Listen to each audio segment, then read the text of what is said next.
সুকান্ত আচার্যের লেখা পতাকার ৫ রং। বলো তো দেখি পতাকার মধ্যে কয়টি রং আছে?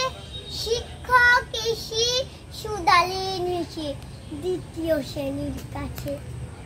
একসাথে মিলে সব ছেলে বলে চিৎকার করে জোরে, ৩টি বর্ণ রয়েছে রাঙানো জাতীয় পতাকা জুড়ে।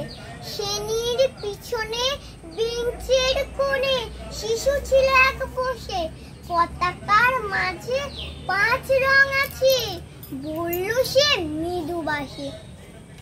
কথাটা শুনে বাকি শিশুগণে হেসে খায় লুটোপুটি। শিক্ষক রেগে বলেন হেঁকে, বোঝাও কি করে ৫টি?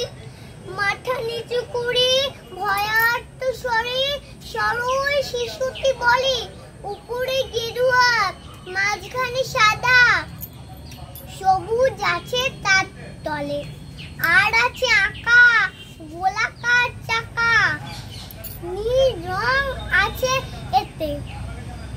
শিক্ষক বলে এটিকে ধরলো মোট হলো ৪টি।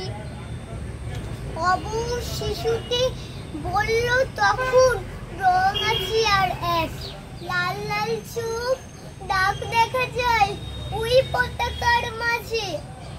বাবাকে যখন আনলো ওরা, কফিনের ঢাকা খুলে চড়ানো রয়েছে দেহখানাটা পতাকা আর ফুলে। রক্তের ধারে ছিল লাল ছোপ ওই পতাকার মাঝে। এই নিয়ে মোট হলো ৫টি। এবার তো ঠিক আছে? সরল শিশুটি জবাবখানে কাঁপিয়ে দিল বুক, অশ্রু এলো নয়ন ভরে, শুকনো হলো মুখ। আজও যারা দেশের জন্য করছে বলিদান, স্বাধীনতার সহিত সম তাদের অমল প্রাণ।